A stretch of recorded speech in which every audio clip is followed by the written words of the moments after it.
retirement system administration and policy. He has co-authored briefs and papers on a range of topics, including pension funding, contributions, and pension reform. Joining him on this panel are three individuals from Siegel. Again, first by alphabetical is Aldwin Farias. Aldwin is a senior vice president and actuary in Siegel's New York office with over 20 years of actuarial consulting experience. He serves as the actuarial manager for Siegel's New York retirement practice, where he oversees a staff of over 30 retirement actuaries and supervisory responsibility for all work performed in the retirement practice. Also from Siegel is Rocky Joyner. Mr. Joyner is vice president and actuary in Siegel's Atlanta office. He has over 40 years of actuarial consulting experience with all types of pension plans. Rocky currently serves as senior actuarial consultant to some of Siegel's largest governmental clients in the Southeast.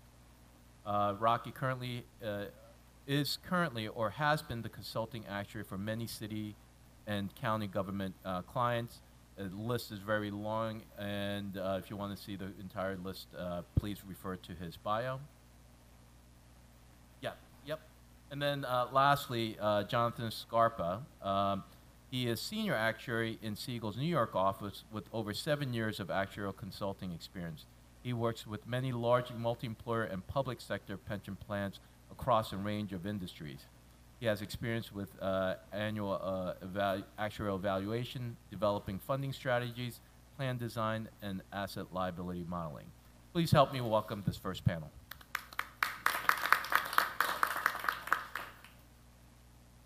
Thank you.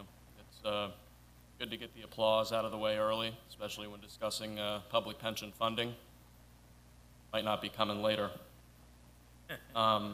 Thanks to NCPERS and the GERS for convening this event and for inviting NASRA to participate. It's great to be in the presence of such a distinguished group of co-presenters. Thanks to you all as well for attending this event as well. I know your time is quite valuable. Just by way of background, NASRA, the National Association of State Retirement Administrators, is the professional association for the executive directors of the nation's largest state, statewide, and territorial public employee retirement systems. And I'm here as a representative of the NASRA Research Office, where our job is to collect and disseminate a number of materials pertaining to various topics of public pension administration and policy. And so I'm going to share with you this morning some of our material that we've collected pertaining to national public pension funding trends.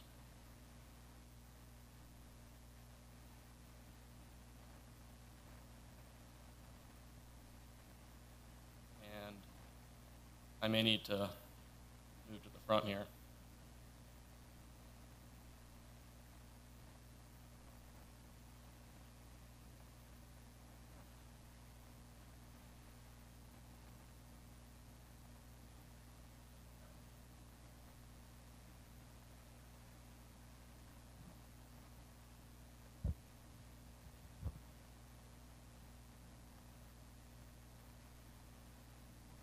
Okay, I think this is on.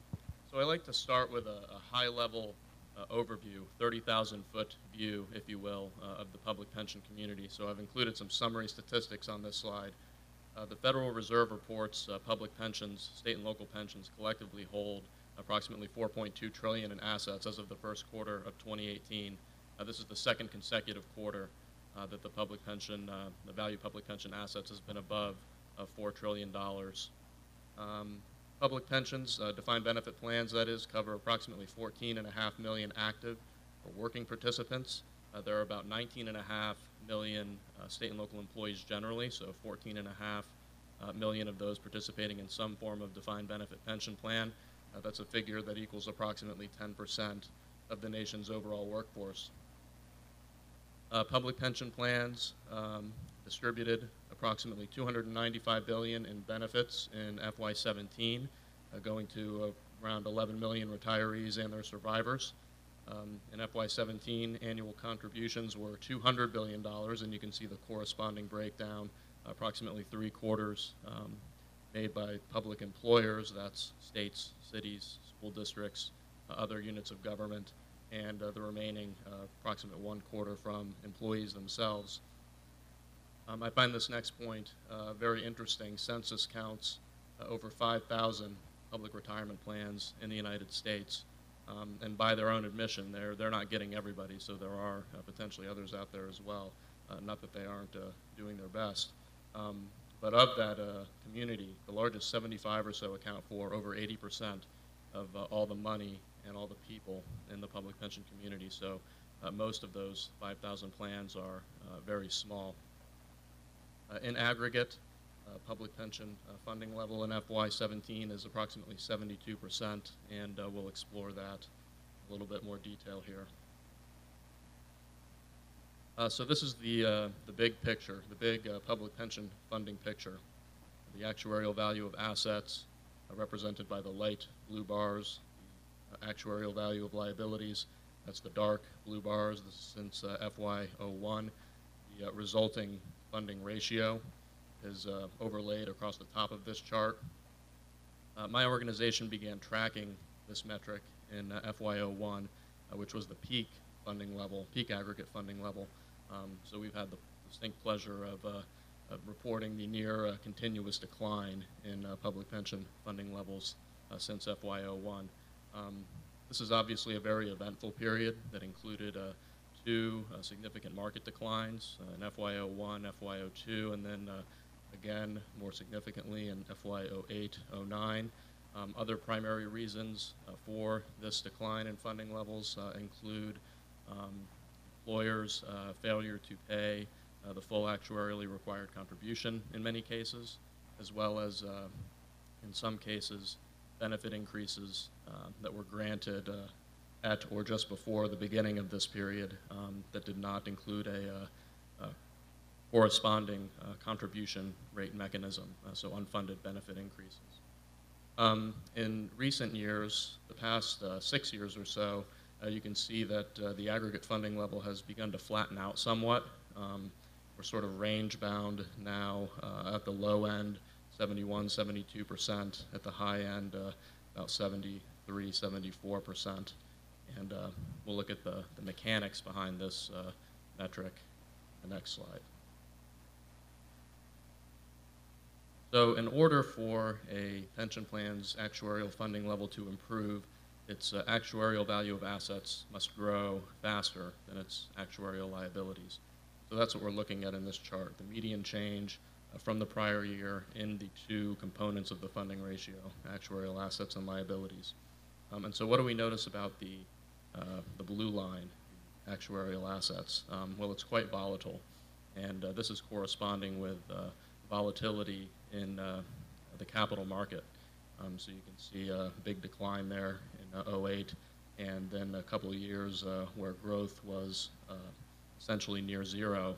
The reason for that is the phased recognition or actuarial smoothing of investment gains and losses that just about all public plans engage in to measure their actuarial assets. The liability line is a lot more consistent. Before 2008, liabilities were growing consistently between 6 and 8%. And if you back this chart up even further, that was the case for many years prior as well. Since 2008, 2009, liability growth has been notably lower. And the reason for that, there are many reasons for that. Some of them are slow, declining or stagnant growth in the number of public employees, number of state and local employees, declining or stagnant growth in public employee wages. Both of those factors contribute to liability growth. And additionally, and this is a topic that we'll discuss primarily during tomorrow's session, but a number of pension reforms enacted in just about every state in the country. In FY17, we saw liability growth tick upwards a little bit. My understanding of this this change from the trend in previous years is that is mostly due to plans reducing their assumed rate of investment return, which is an act that all else equal increases the plan's liabilities and costs. And so I've circled there the most recent 4-year period where you can see that the asset and liability lines track pretty closely with one another, which explains why funding levels in recent years, aggregate funding levels in recent years have sort of been observed in a very tight range.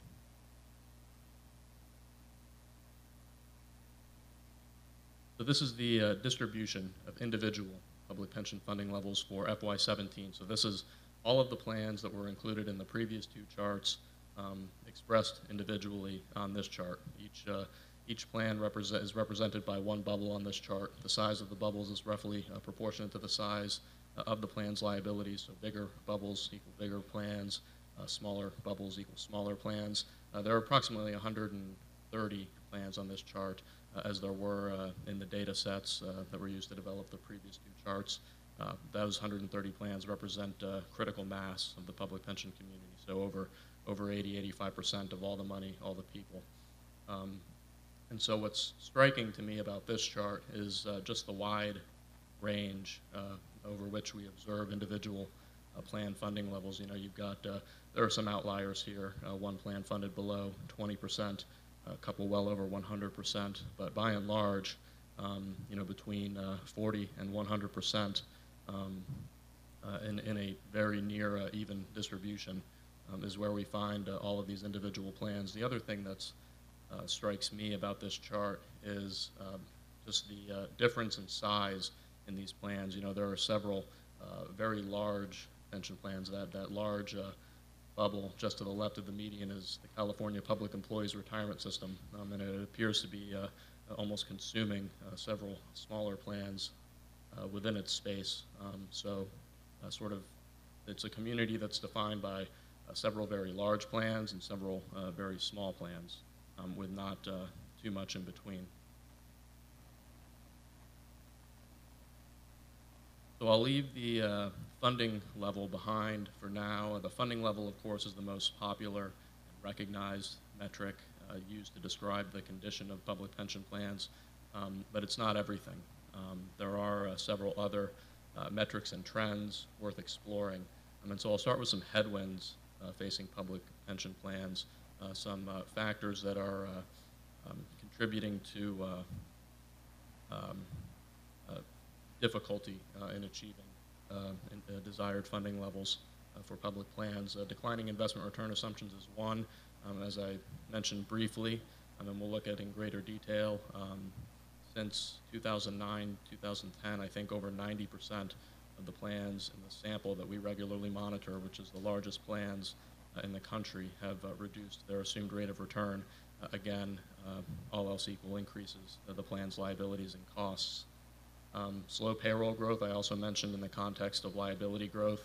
We're seeing declining or stagnant levels of state and local employment and slow growth in the salaries of state and local workers. And this sort of has countervailing actuarial implications. Obviously, when I talked about it in the context of liability growth, it was a sort of a positive development, right? It was contributing to liabilities growing at a slower rate than they have historically.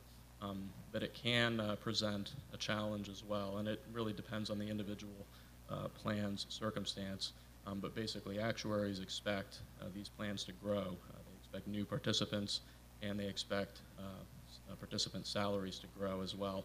And so when those things don't happen, they can, in certain cases, present a funding challenge. Higher required costs, as we looked at when we were looking at aggregate funding levels.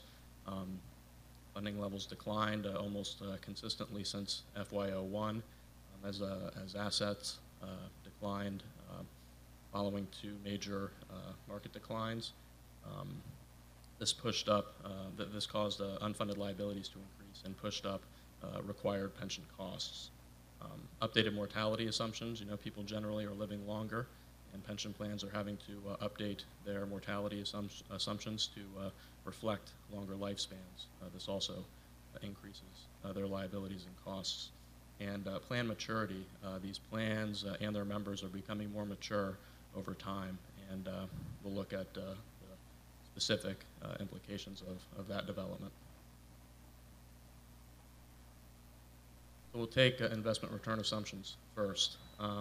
And the way to read this chart is each of the sections of the stacked bar chart for each year corresponds to an assumed rate of return or a range of assumed rates of return. And a larger bar indicates more plans using that assumed rate of return or an assumed rate of return that falls within that range. And so this shows sort of the directional trends in the use of different assumed rates of return among the plans we track. Again, this is the same sample, approximately 130 of the largest state and local pension plans. So I think it's probably easiest to focus on a particular bar or range to observe this chart. I like to focus on 8%, which is the white bar almost in the middle in FY01, which was the median for many years up until FY10, and I think probably going back even further. It might have even been higher in previous years. And then you sort of track from left to right the way that the size of that bar declines all the way up until FY19. There are basically just a handful of plans using 8% assumed rate of return. Another way to track this chart is to look at the light and darker shaded red bars, which indicate either 8.5 or an assumed rate of return above 8.5, and basically disappear as of FY18. Nobody's using over 8.5 anymore in our sample. And then on the bottom, they indicate plans using an assumed rate of return of 7% or lower, and you can see the substantial growth in those two categories. So, you know, the takeaway here is that basically every plan in our sample since FY09 has reduced their assumed rate of return, and you can sort of see the scope and the magnitude of those changes pretty clearly in this chart.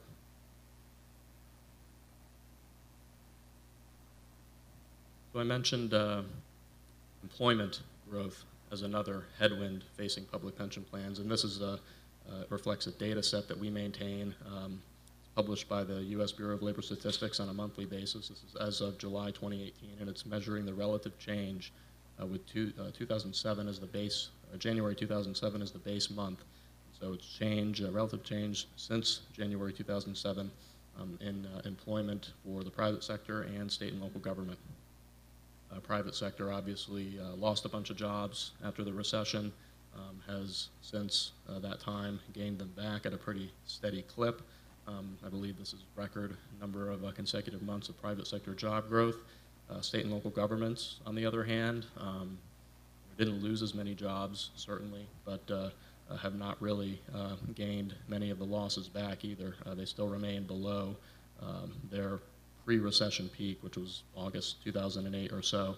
And so if you just look at the line, the state and local line from the beginning of the period to the end, there are basically just as many state and local employees in 2018, as of July 2018, as there were in January 2007, so very little growth.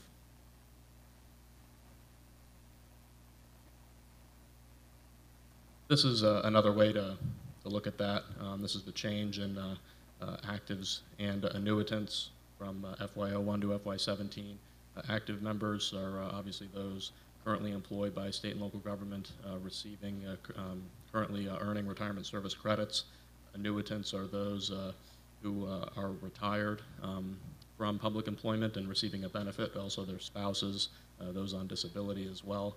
And we can see, and I acknowledge that these slides might be different than those in your packet, but they're all in there just in a slightly different order.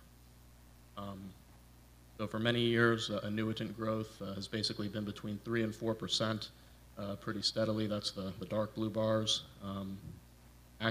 Growth in active members has been considerably lower, so this sort of corresponds and reinforces that BLS data that we were just looking at.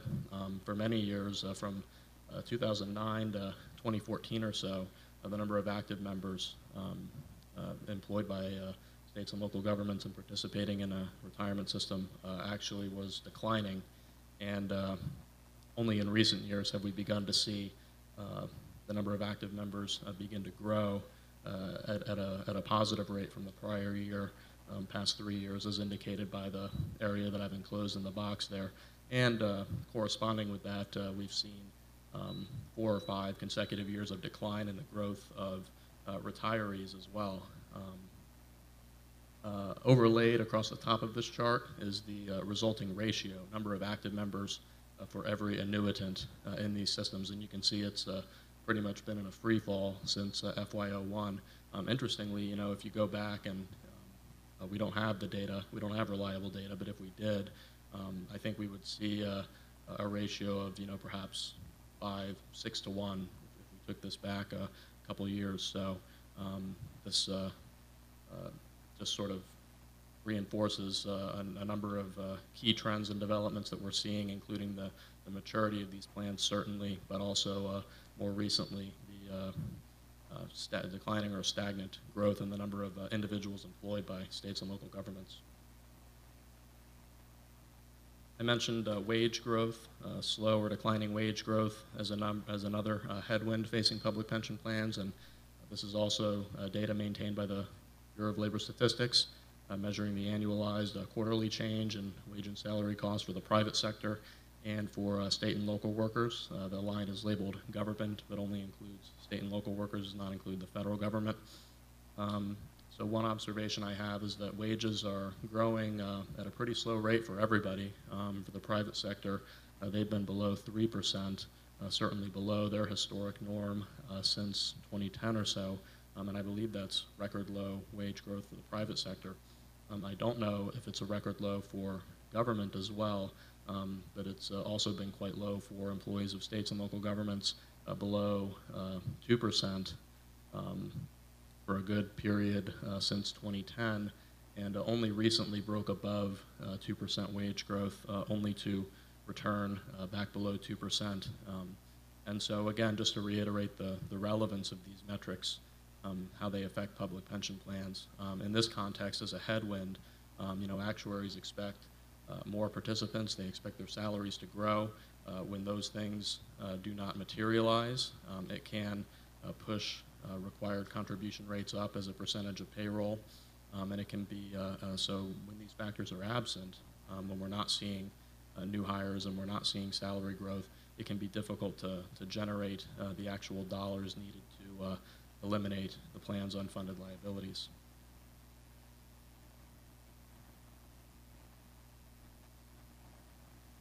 Sure, yeah. Alex, can you give the mic? Mike.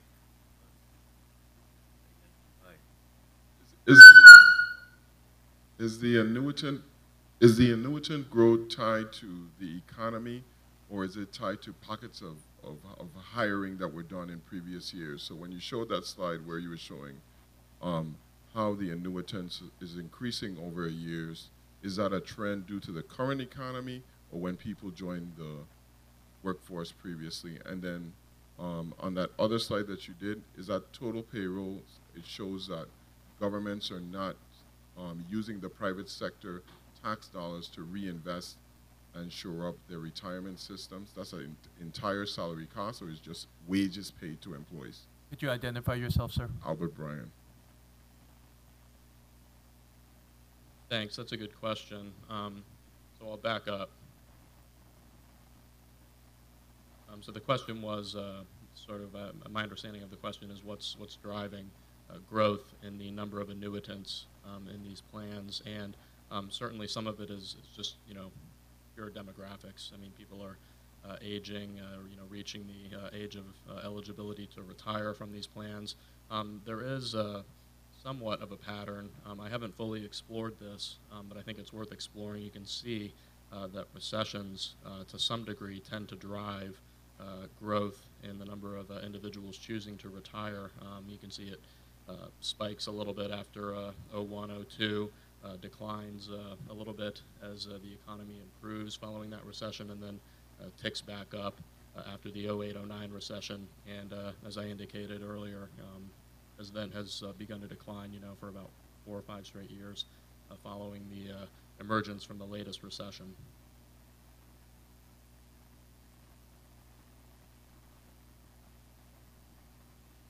This is national data you're using, right?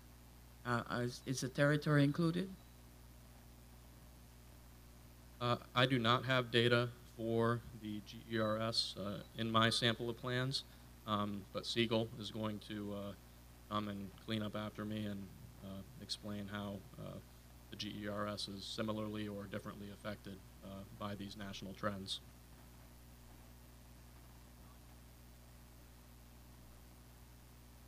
Just to add to what Alex said, so part 2 of this presentation, we're going to try to superimpose some of these graphs into the GERS information so that you can see the differences historically and so that we can understand the problem a little bit better.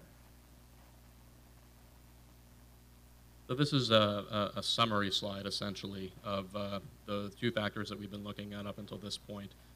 Growth in employment and wages. This is how it impacts public pension plans by corresponding growth in the covered payroll of these plans. And you can see, this is sort of a mixed bag here on this chart. Historically, payroll growth has been above 3.5%, above 4% in some years, even approaching 5% or more in other years. And then we entered a period in which payroll growth was either declining or negative for about a 4 or 5 year period following the recession. In recent years, we've begun to see some uptick in payroll growth, which is a welcome development. Actuaries make projections for the rate of payroll growth for the plans that they work with, and typically those projections, my understanding is they're between 2.5%, 3.5% or so. And so you can see that even despite this recent positive growth, there's still actual payroll growth is still a little bit below projected rates of payroll growth. So I've talked a little bit about plan maturity, and this slide relates to that as well. This is the median cash flow since FY01. What we mean by cash flow is the money in, so contributions from employees and employers, not including investment earnings, minus the money out, primarily benefit payments, also administrative expenses. Then we take the value that is produced by that calculation and divide it into the plan's assets to get the net cash flow as a percentage of assets. And so you can see that basically for the entire period, this is a median figure, so it's intended to represent the experience of a typical plan. A typical plan has been cash flow negative since FY01, so paying out more than it's taking in. That is not necessarily problematic. Many of these plans have built up a significant amount of assets to pay these benefits. That's sort of how they're designed to work. As we saw in the summary slide, $4.2 trillion for the public pension community collectively. However, this development can be a drag on the plan's assets. If you think about a plan that assumes an 8% rate of return and hits that assumed rate of return, that could represent a 3% or so drag on that investment experience. So it can be difficult in this case for some plans to grow their asset base with a significant negative cash flow. And certainly for a plan that combines a substantial negative cash flow with a high unfunded liability, that can, in certain cases, represent a funding challenge for that plan. So to put this into perspective with respect to the GERS, GERS is at negative 20%.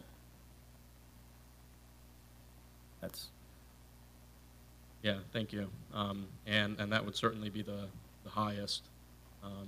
That's certainly the highest that I have seen and in our sample by far. So another headwind, final one I believe before I'll get to some positive developments, higher costs. As we saw with the aggregate funding levels have declined, unfunded liabilities have grown, and as such, contribution requirements have grown pretty much for the entire period that we track.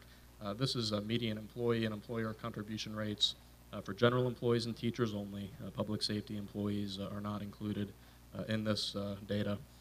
And for two primary groups, for plans whose employees are covered by Social Security and for plans whose employees are not covered by Social Security, approximately 40%, or approximately, 20 to 25% of all public employees in the United States are outside of Social Security. This includes around 40% of teachers, around 2/3 of public safety officers, as well as substantially all public employees in a handful of states. For plans whose employees are not covered by Social Security, their benefits tend to be higher to compensate for the lack of assured retirement income that Social Security provides, and as such, their costs tend to be higher as well. So that's why we make this distinction and break out the data as such to sort of compare plans that are more similar with one another. And so employee rates, most employee contribution rates are defined in state statute. So they have increased as a result of legislation passed in about 35 to 40 states, increasing employee contribution rates. Many employer contribution rates, some are expressed in statute as well. Others sort of rise and fall with actuarially determined rates.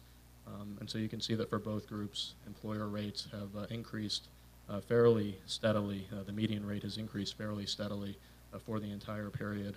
Interestingly, in FY17, we see the first real decline in the median rate for plans whose employees are covered by Social Security, which indicates that this, at least for this group of plans, they may have begun to turn the corner with regard to paying down their unfunded liabilities and or possibly could be the result of the pension reforms reducing their liabilities as well.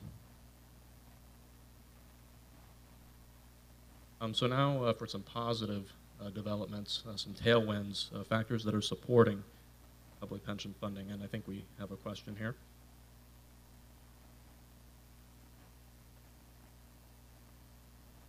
My name is Stephen Smokey Fred. I want to know that in these agencies, government and the private sectors that you're using for these statistics, what is the cost of, or the percentage of payroll costs to the revenues that are generated by these companies? And the reason why I'm asking that is that in the Virgin Islands, we have about, our payroll cost is about what, 70, 80% of our revenues. You talk about the increase in payroll in order to stabilize the system, but how much more can you increase when your cost is such a high percentage of your revenues?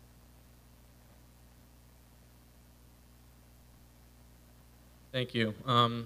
So just one point of clarification. My data pertains to state and local pension plans only. I don't have any data on private sector pension plans. But what I think you're asking is about actuarially determined contribution rates as a percentage of payroll and where the plans in my sample stand in that regard. And so I'll back up to this slide. This is, and I should have clarified, this is actual contribution rates. So, you know, as you all probably know, not every plan receives its full actuarially required contribution. For some plans, employer contribution rates are expressed as a fixed percentage in statute, and in other cases, the plan sponsor fails to appropriate the full actuarially required contribution. So in some cases, if we were looking at a chart similar to this, but not actual contribution rates, if we were looking at required contribution rates, we would see some that were quite significantly higher than this. I think the highest in our sample maybe is 30 or 40% of pay, if that's responsive to your question.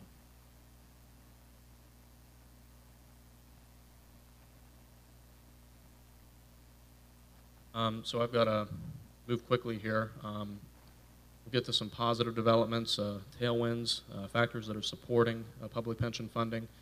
Stabilizing investment returns, every year has not been positive, but we have had more good years than bad years since the recession, and that is certainly a welcome development. Stronger employer pension funding discipline, as well as more aggressive unfunded liability amortization strategies, including shifting from an open amortization period, which essentially sort of like a mortgage that resets each year. That's an open amortization period, as well as moving from longer amortization periods to shorter amortization periods. And in some cases, plans are adopting a combination of both of these strategies. More conservative benefit levels, that's basically benefit reductions due to pension reforms, which is a topic for discussion tomorrow. And as I've already discussed, there has been some level of improvement, albeit a very slow improvement, in state and local hiring and wage growth.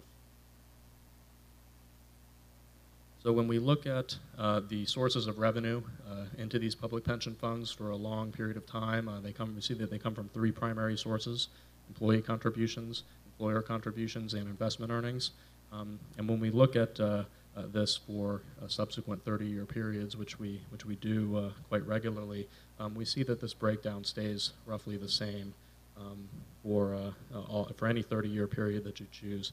Investment earnings driving about 60%, over 60% of all public pension revenues. And so the takeaway here is that the typical public pension funding model is heavily reliant on the performance of the plan's investments. And so we see on this chart, which plots the median investment returns for plans with two primary fiscal year end dates, 6/30/17, 12/31/17. Approximately 75% of the plans on our sample are using June 30 fiscal year end date, 20 to 25% using 12/31, a handful of others using September 30th or some other date. And so if you would focus on the 5-year period, because most typical public plan recognizes its investment gains and losses over a 5-year period. And you can see for both periods, 8.8% above the median assumed rate of return for the period of 7.5%.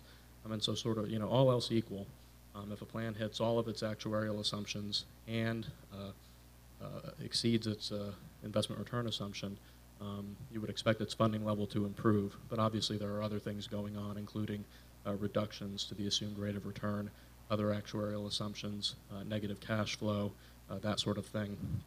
The other takeaway from this chart is that the period of measurement for investment returns is very consequential. You look at the 3-year period here, plans are just at or below the median assumed rate of return for the period. That includes FY15 and FY16, in which investment performance was much less favorable. The 10-year period still includes the latest economic recession, and the 20-year period includes the latest 2 economic recessions. But again, we tend to focus on the 5-year period corresponding with the typical asset smoothing period. So I mentioned a recent restoration of employer pension funding discipline. So that's what we're looking at on this chart, the median and the weighted average, dollar-weighted average annual required contribution / actuarially determined employer contribution. They differ, but they're essentially the same metric for purposes of comparison for sample of 112 plans since FY01. And you can see primarily as unfunded liabilities increased and state and local governments entered an economic recession that significantly impaired their ability to pay the full required cost. Funding discipline declined pretty steadily after being at over 100% in FY02. But since bottoming out in FY12, we've begun to see the percentage of required contributions received by our sample of plans increase in each of the 4 years since FY12. And the latest 2 years, they're over 90% of required contributions received. You might wonder why the weighted average differs so much from the median. That is because several very large pension plans are among those that were conspicuously underfunded and continuously throughout this period, and in some cases for decades prior to this period as well.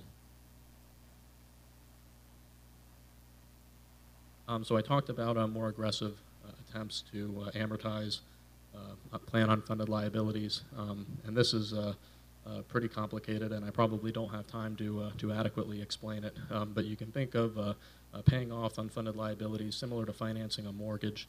A typical mortgage is period certain, so that's corresponding to a closed amortization period. Where you've got say 20 or 25 years, and no more to finance that liability.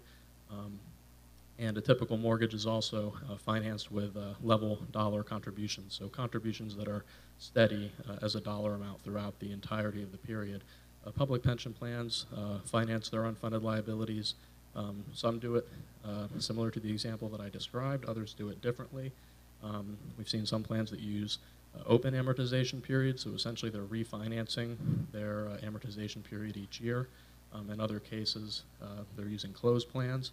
And you can see the chart on the left looks at the percentage of plans using open and closed amortization periods, and it's pretty much completely reversed itself since 2004, and where you've got about 70% of plans in our sample using closed amortization period these days. Closed amortization period will obviously result in the more rapid elimination of the plan's unfunded liability, but will also increase the plan's costs. And then on the right, you can see the average length of the amortization period. Some of that shortening of the average length of the amortization period is due to the closing of these amortization periods. So we were up as high as 28 years on average in 2004, now down below 24 years on average as of 2017. And so the effect of all of this is that amortization periods are becoming more likely to be closed rather than open, and shorter rather than longer, so that all else equal will result in the more rapid elimination of these unfunded liabilities, but also will cause costs to be higher in the intervening period. And if we're out of time, I can stop here and maybe pick it up after a break. Why don't we do that? Why don't we take a short 15-minute break? We have some refreshments in the back. Restrooms are right across the hallway. And we will reconvene at 11 o'clock in 12 minutes. Thank you.